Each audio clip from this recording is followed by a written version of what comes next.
बोलिए सद्गुरु देव की जय।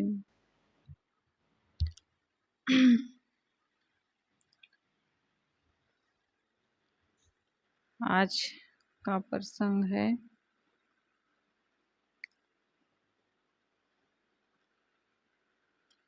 कि एक सात्विक बुद्धि का साधक कैसे स्वरूप ज्ञान पा करके कृतार्थ हो जाता है। यहाँ पर सद्गुरु कबीर साहब की साखी याद आती है। कोठी तो है काठ की, ठीक ठीक दीन्ही आग, पंडित जरि झोली भय, साकट उभरे भाग। यहाँ पर बस यही इतना है। अंतिम की पंक्ति, पंडित जरि झोली भय। जो बड़े अपने आप को विद्वान समझते हैं, समझदार समझते हैं, बहुत पढ़ा लिखा समझते हैं, धर्म के ठेकेदार बनते हैं, वो अपने अहंकार के मद में, विद्वता के मद में वो चूर होके जल मरते हैं। कैसे जल मरते हैं? यानी संसार के मोह माया में फंस के पिसते हैं, दुख भोगते रहते हैं जन्म मरण का। लेकिन साकट उभरे भाग। एक सामान्य आदमी, साकट कहने का मतलब है यहाँ एक सामान्य आदमी जो कुछ ज़्यादा पढ़ा लिखा भी नहीं है, ज़्यादा जानता भी नहीं है, लेकिन वो संत गुरुजनों की सेवा, सत्संग, भक्ति करते करते अपने जीवन का उद्धार कर लेता है। ज़्यादा कुछ नहीं जानता है, बहुत विद्वान नहीं है, लेकिन उसका मन निर्मल है, सात्विक बुद्धि वाला है, तो वो अपने आप को संसार के दुखों से छुड़ा लेता है और मुक्त हो जाता है। यही प्रसंग यहाँ पर है। अष्टावक्र जी कह रहे हैं कि यथा तथा उपदेशेन कृतार्था सत्य बुद्धिमान आजीवम अप जिज्ञासु परा तत्र विमुहति। सात्विक बुद्धि का साधक जैसे तैसे ढंग से दिए गए उपदेश से स्वरूप ज्ञान पाकर कृतार्थ हो जाता है। दूसरे राजसी तामसी जिज्ञासु स्वरूप ज्ञान के विषय में जीवन पर्यंत मूढ़ ही बने रहते हैं, समझ ही नहीं पाते हैं। सत्य बुद्धिमान सात्विक बुद्धि वाले जिज्ञासु यथा तथा उपदेशेन जैसे तैसे ढंग से दिए गए उपदेश से स्वरूप ज्ञान पाकर कृतार्थता स्वरूपस्थ होकर तृप्त हो जाते हैं। परा जिज्ञासु दूसरे राजसी तामसी जिज्ञासु तत्र स्वरूप ज्ञान और स्वरूप स्थिति के संबंध में आजीवम अपि जीवन पर्यंत भी विमुहति मूढ़ ही बने रहते हैं। अशुद्ध भाषा और अशुद्ध शैली में दिए गए यथार्थ स्वरूप ज्ञान के उपदेश पाकर भी शुद्ध हृदय का जिज्ञासु एवं मुमुक्षु से पूर्णतया ग्रहण कर आचरण करने लगता है। अब हमारे सदगुरु विशाल साहेब जी के ग्रंथ पढ़ो तो कितना एकदम मतलब देहाती भाषा में पूरा साहेब उस क्षेत्र की जो भाषा थी उसी क्षेत्र की भाषा में पूरा बयान पढ़ोगे, और सब जितने भी ग्रंथ हैं साहेब के पढ़ो सब उसी भावना में, उसी भाषा में है, क्षेत्रीय भाषा में अपने, लेकिन स्वरूप ज्ञान से भरा हुआ है, अमृत का सागर है वो ग्रंथ। तो साहब कह रहे हैं अशुद्ध भाषा शुद्ध शैली में भी अगर दिया गया है यथार्थ ज्ञान, तो उस उपदेश को पा करके, उस ज्ञान को पा करके भी जो शुद्ध हृदय का जिज्ञासु होता है, मुमुक्षु होता है, उसे वो पूर्णतया ग्रहण करके आचरण करने लगता है और अपने जीवन के जितने भी कार्य हैं उनको त्याग करके वासनाओं को वो जीवन मुक्त हो जाता है। यथा तथा उपदेशन का यही तात्पर्य है। गुरु विद्वान नहीं है, वो प्रांजल भाषा शैली में नहीं बोल सकता है, परंतु उसका ज्ञान जो है वो सच्चा है। बहुत ज़्यादा गुरु जो है बहुत ज़्यादा नहीं जानता है, भाषाओं का ज्ञाता नहीं है, वो उतना नहीं जानता है, तो स्त्रीलिंग पुल्लिंग का भी पता नहीं रहता है, सामान्य बोलते हैं, लेकिन जो उनका ज्ञान होता है वो सच्चा होता है, उससे हमें मतलब है। सदगुरु कबीर साहब ने कहा, क्या कहा है? मोल करो तलवार का, पड़ा रहन दो म्यान। हमें जो सार है उसको लेना है, सत्य है उसको लेना है, ना कि हमें भाषा में, इसमें शैली में, इसमें उलझना है। तो गुरु विद्वान नहीं है, वो प्रांजल भाषा शैली में नहीं बोल सकता है, परंतु उसका ज्ञान जो है वो सच्चा है, तो उसे पाकर उत्तम मुमुक्षु अपना कल्याण इसी जीवन में कर लेता है। परंतु जो राजसी तामसी है, उसे चाहे विद्वान और जीवन मुक्त पुरुष प्रांजल शैली में उपदेश दें तो भी वह मूढ़ ही बना रहता है। जब तक हृदय पूर्ण शुद्ध नहीं होगा तब तक उपदेश का आचरण नहीं हो सकता है। तो इसमें क्या बता रहे हैं अष्टावक्र जी?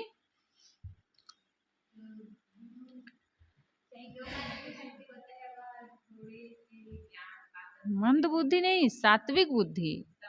जो सात्विक बुद्धि का होता है वो जैसे तैसे उपदेश को पा करके, जैसे तैसे ढंग से सच्चा उपदेश अगर वो पा जाता है, स्वरूप ज्ञान परक विचार मिल जाता है, तो उसको पा करके कृतार्थ हो जाता है। परंतु जो अहंकारी होते हैं, राजसी, राजसी का क्या मतलब है? रजोगुणी स्वभाव, इच्छाओं कामनाओं वाला तामसी स्वभाव।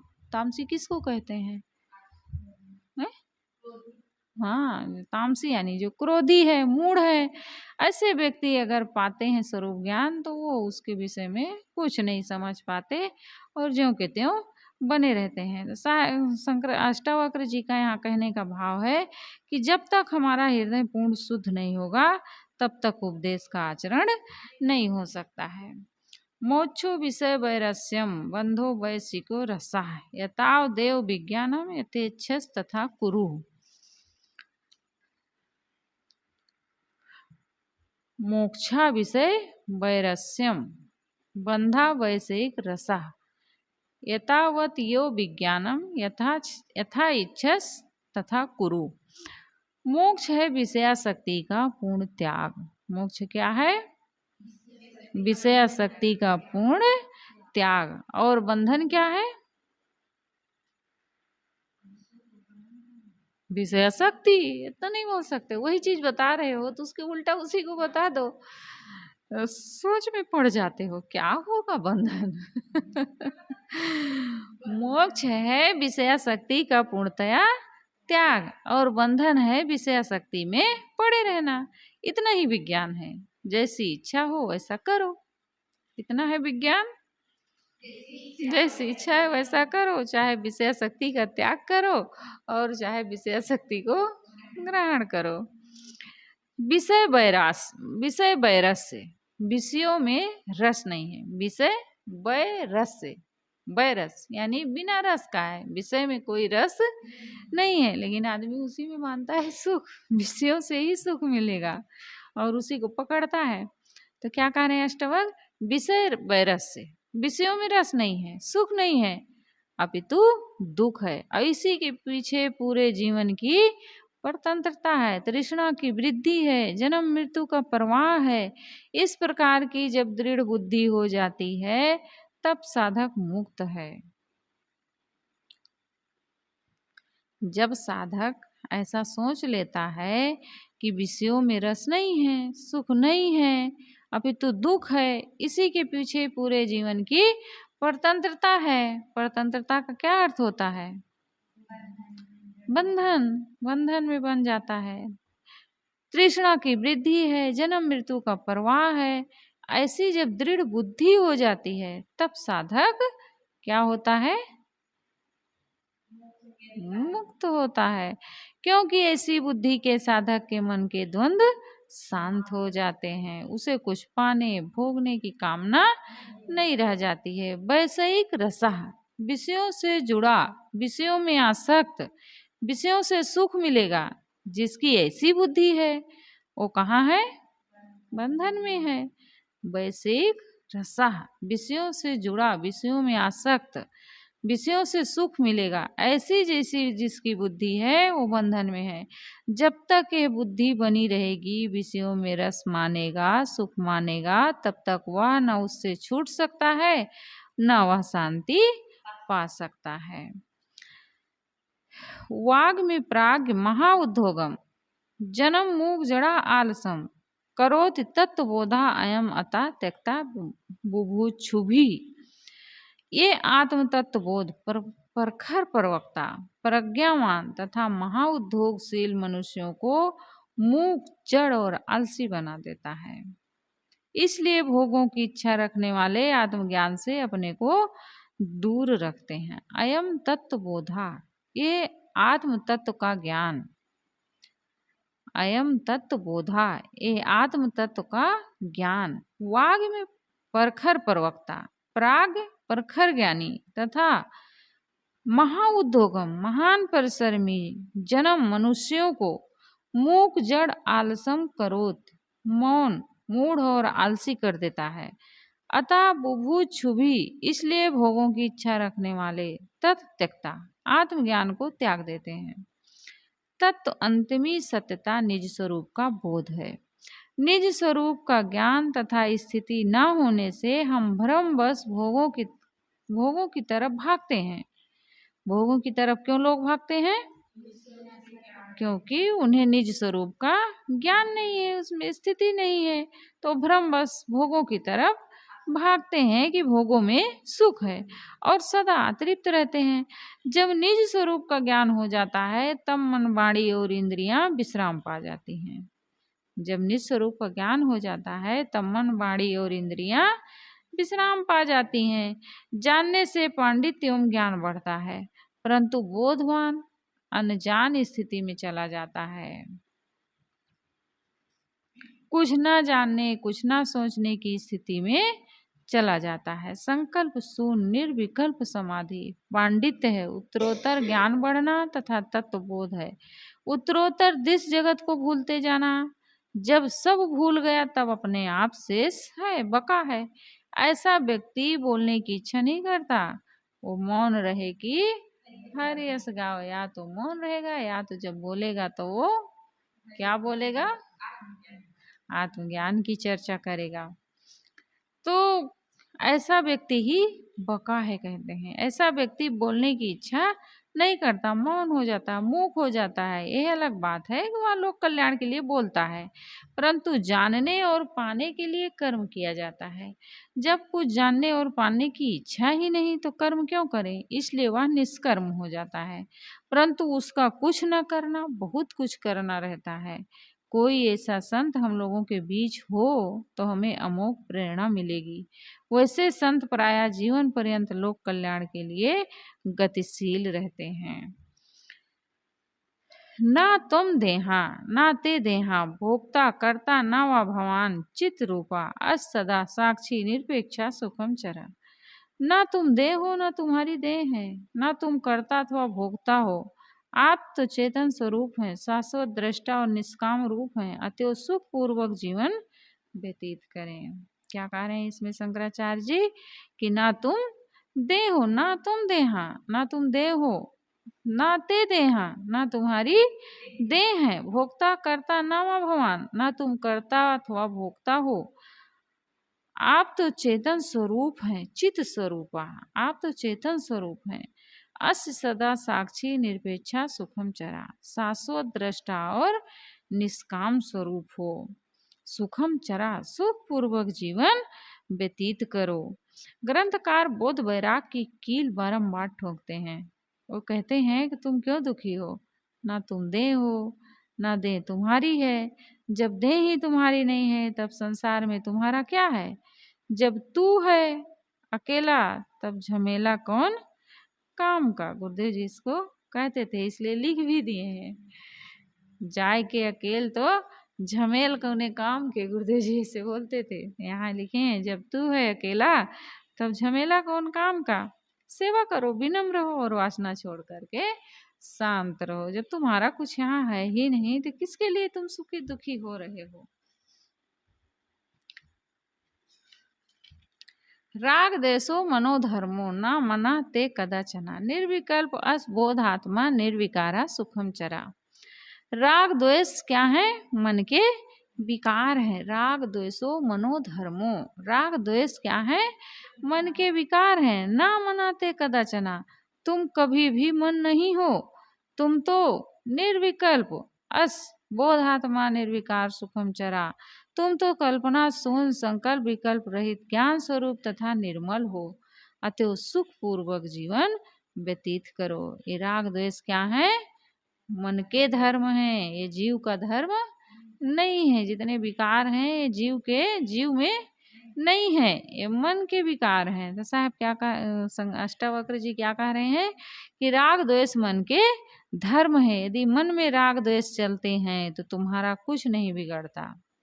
यदि मन में राग द्वेष चलते हैं तो तुम्हारा कुछ नहीं बिगड़ता, क्योंकि कदाचना कभी भी ना मना ते मन तुम्हारा नहीं है। ये राय ठीक नहीं है। तो जी क्या कह रहे हैं कि ये राय ठीक नहीं है। मन हमारे स्वरूप में भले नहीं है, परंतु देहोपाधि में वह हमसे जुड़ा है, इसलिए राय नहीं ठीक है।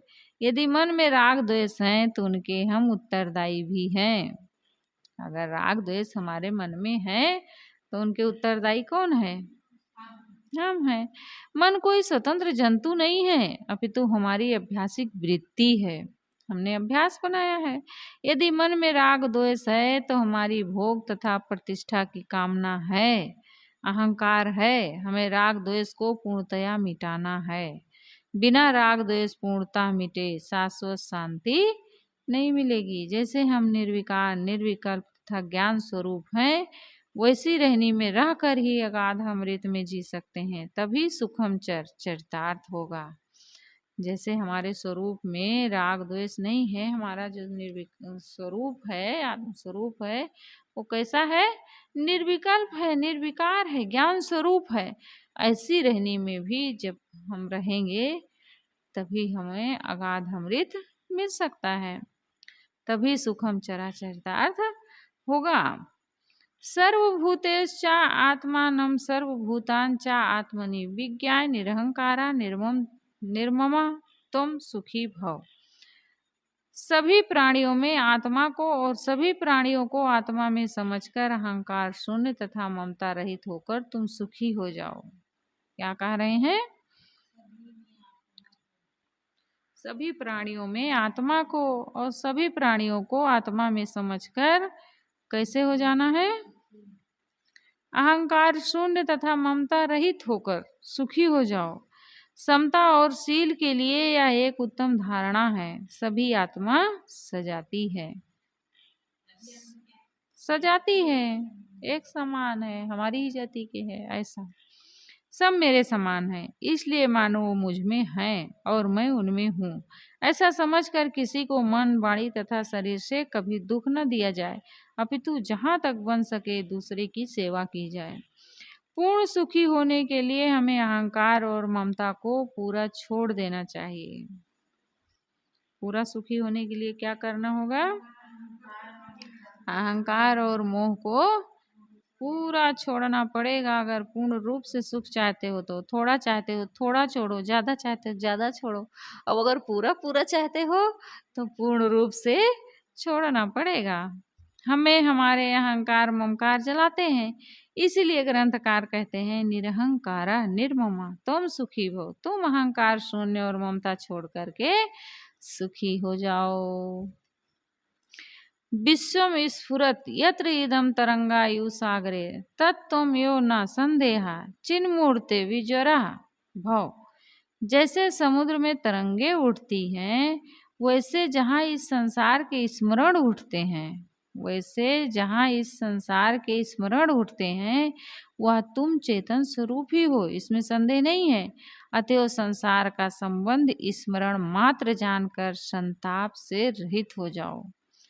तरंगायु सागरे, समुद्र में उठने वाली लहर के समान, यत्र जहाँ इदम विश्वम स्फुरति इस संसार का स्मरण उठता है, तत् तुम चिन्मूर्ते हो वह तुम चेतन स्वरूप ही हो, न संदेह, इसमें संदेह नहीं है। अतएव विज्वरा भवा, विज्वरा भव, संताप से रहित हो जाओ। जैसे समुद्र में तरंगे उठती हैं, वैसे हे चेतन स्वरूप आत्मा तुम्हारे मन में संसार का स्मरण उठता है।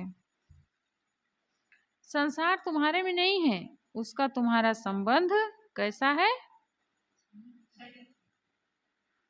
संसार तुम्हारे में नहीं है, उसका तुम्हारा संबंध केवल स्मरण मात्र है। इसलिए अनात्म एवं अनित्य संसार का मोह छोड़कर मन की जलन से रहित हो जाओ। क्या छोड़ करके? अनात्म तथा अनित्य। अनात्म किसको कहते हैं?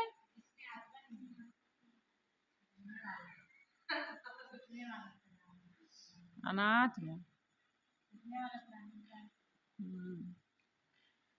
जो छूटने वाला है, जो अनित्य है, उस संसार का मोह छोड़कर मन की जलन से रहित हो जाओ। संसार में अपने को जोड़कर उसकी महानता ममता में मन जलता है।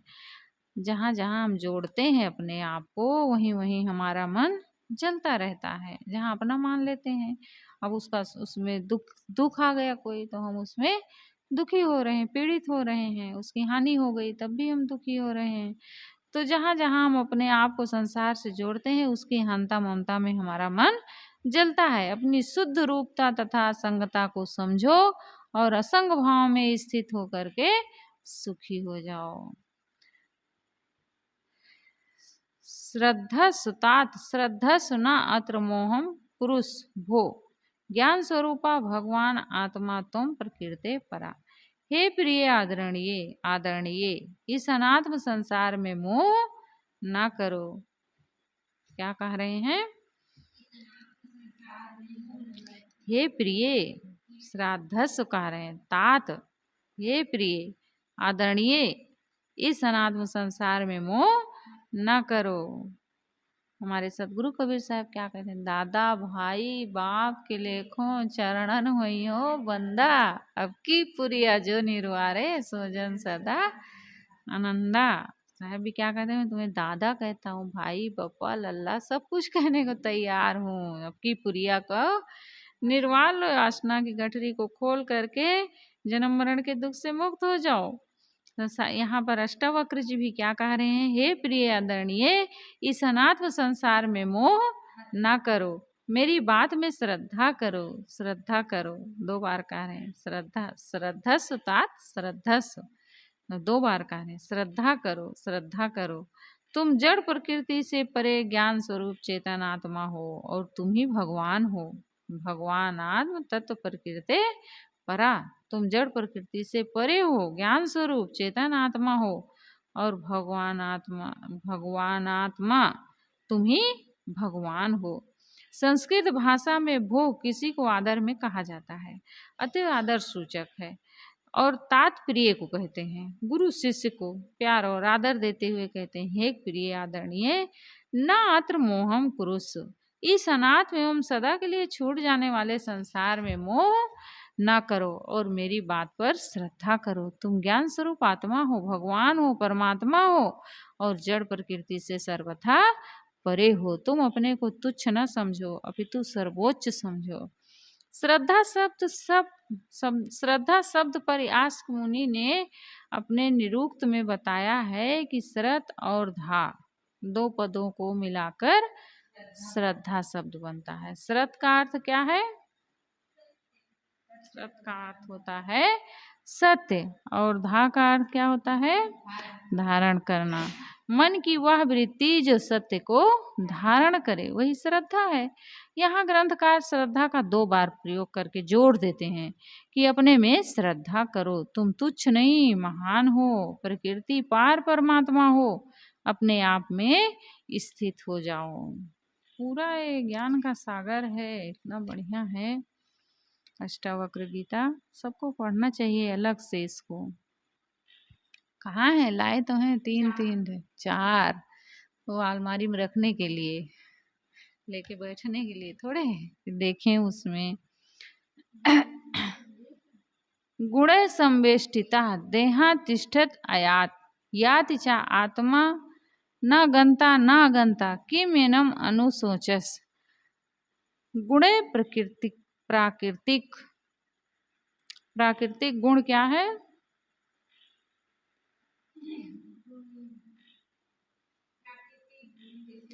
सत रज तम तथा शब्द स्पर्श रूप रस और गंध में शरीर लिपटा है, ओतप्रोत है। अतएव शरीर जड़ जगत में निर्मित होता है, स्थित होता और नष्ट होता है।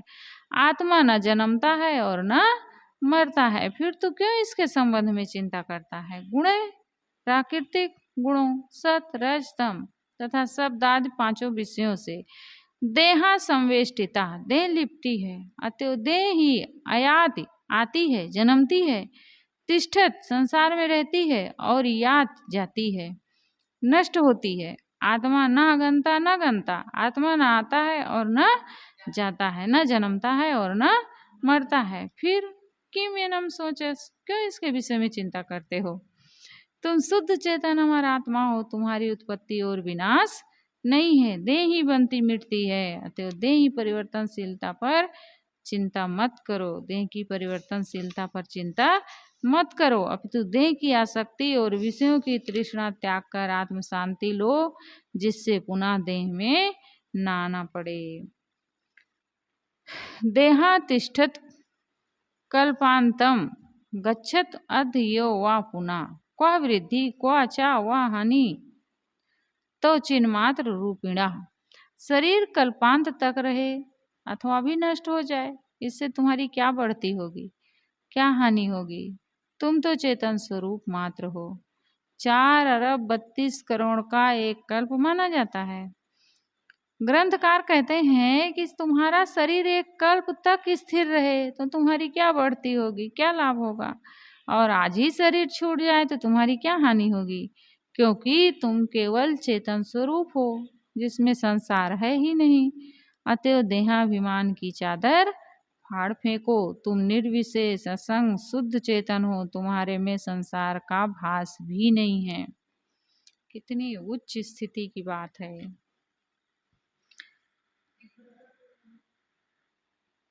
अरे इसमें यही बता रहे हैं अष्टावक्र जी कि चाहे कितना भी लंबा शरीर मिल जाए तो उससे क्या लाभ हो जाएगा, आवाज ही छूट जाए तो उससे क्या हानि हो जाएगी। शरीर रहे या ना रहे, क्योंकि हमारे शुद्ध चेतन में संसार नहीं है, शरीर नहीं है, कुछ नहीं है। तो जब कुछ है ही नहीं तो आज छूटे चाहे जब छूट जाए कोई मतलब नहीं है। तुम तो केवल चेतन स्वरूप हो जिसमें संसार ही नहीं है, तो फिर क्यों उसका अभिमान तुम बना के रखे हो कि शरीर मेरा है, प्राणी मेरे हैं, पदार्थ मेरे हैं, जब तुम्हारे में कुछ है ही नहीं तो उसका क्यों अभिमान बना के रखे हो। यही कह रहे हैं कि इस देहाभिमान की चादर को फाड़ के फेंको, तुम निर्विशेष असंग शुद्ध चेतन हो, तुम्हारे में संसार का भास भी नहीं है। भ्रांति मात्रम इदम विश्वम न किंचित निश्चय निर्वासना स्फूर्ति मात्रा न किंचित साम्यत। ये संसार कैसा है, भ्रांति मात्रम, ये भ्रांति मात्र है, ये थोड़ा भी नहीं है। ऐसा जिसे निश्चय हुआ वह इसकी वासना से मुक्त हो जाता है। कौन होता है इसकी वासना से मुक्त, जो संसार को भ्रांति मात्र समझ लेता है कि ये केवल भ्रांति, हम लोग केवल भ्रांति करके बैठे हैं कि ये मेरा है, ये सब मेरा है, केवल भ्रांति में जी रहे हैं, कोई मेरा नहीं है। कौन है मेरा, सच्चाई से देखो तो कुछ नहीं है, केवल भ्रांति में लोग जी रहे हैं, भ्रांति भ्रमिक है। तो ऐसा जिसे निश्चय हुआ वह इसकी आसना से मुक्त हो जाता है, उसके लिए संसार स्मरण मात्र तथा नहीं के समान रहता है, इसलिए वो शांत हो जाता है। इदम विश्वम भ्रांति मात्रम, ये संसार भ्रांति मात्र है। ना किंचित इत निश्चय, ये थोड़ा भी नहीं है। किंचित इत निश्चय, ये थोड़ा भी नहीं है। ऐसा जिसे निश्चय है वह निर्वासना, संसार की वासना से रहित हो जाता है। उसके लिए संसार स्फूर्ति मात्रा, स्फूर्ति मात्रा क्या है, स्मरण मात्र, किंचित इव न, थोड़े की तरह भी नहीं है। अतएव वह साम्यति, शांत हो जाता है। याद रखें, संसार अपनी जगह पर प्रवाहमान है, नित्य है, वह हमारे में आत्मा में नहीं है, इसलिए उसकी वासना छोड़ करके हमें शांत हो जाना चाहिए। माँ संकल्प विकल्प भ्याम चित्तम छो भया चिन्मय उपसाम्य सुखम तिष्ठ स्वात्मनि आनंद विग्रहे। हे चेतन, संकल्प विकल्प में चित्त को क्षुब्ध मत करो, हे चेतन, संकल्प विकल्प में चित्त को क्षोभित मत करो, अपितु उसे शांत करके अपने आनंद स्वरूप आत्मा में सुख पूर्वक स्थित हो जाओ। ग्रंथकार करुणा विगलित हो हमें उपदेश देते हैं। चिन्मय, हे चेतन, संकल्प विकल्पों में चित्तम मत क्षोभय, चित्त को मत क्षोभित करो, अपितु उसे उपसाम्य शांत करके स्वात्मनि आनंद विग्रह अपने आनंद स्वरूप आत्मा में सुखम सुख पूर्वक स्थित हो जाओ। जीवन पर्यंत संसार में अनुकूल प्रतिकूल मिलते रहेंगे, इसकी परवाह मत करो, चित्त को उलझाओ मत, अपितु उसे शांत करके अपने आप में लीन हो जाओ, जहाँ परमानंद परम सुख और अनंत शांति है। त्यज्यो ध्यानम सर्वत्र मां किंचित हृदय धारय, आत्मा तो मुक्ता यो असि किम विमृश्य करिष्यस। सब तरफ से अपना ध्यान पूर्णतया हटा लो, मन में कोई संदेह धारण मत करो, तुम आत्मा होने से सदा मुक्त ही हो, क्यों घबराते हो। मन में कोई संदेह धारण मत करो, तुम आत्मा होने से सदा मुक्त ही हो, क्यों घबराते हो। मन में कोई संशय न रखो, सब तरफ से मन समेटकर ये सोचो कि तुम शुद्ध चेतन हो, मुक्त स्वरूप हो। तुम क्यों अनर्गल सोचते हो, क्यों उद्वेगित होते हो। विमृश, विचारने योग्य, सोचने योग्य, चिंता करने योग्य क्यों मानते हो। मन को खाली करो, जब तक मन खाली नहीं होगा तब तक शांति नहीं मिलेगी। शांति पाना है तो कबीर साहब क्या कहते हैं, जब सकलो जरी जाए, जब तक सब जल नहीं जाएगा तब तक शांति नहीं मिलेगी। अगर सचमुच में शांति पाना चाहते हो तो सारी वासनाओं कामनाओं को जो पाल के रखे हो अपने भीतर, उनको सबको जलाना पड़ेगा। जब तक वो नहीं जलेंगी तब तक हमें स्थिर शांति नहीं मिल सकती है। सब जब सकलो जल जाए, सब जलाना होगा। जो आज तक हम मान के रखे हैं, बना के रखे हैं मन में, उसे पूर्ण रूप से हमें जलाना पड़ेगा, यानी कि उसको समन करना होगा, तब जाके हमारे जीवन में स्थिर शांति आ सकती है। बोलिए सद्गुरुदेव की जय।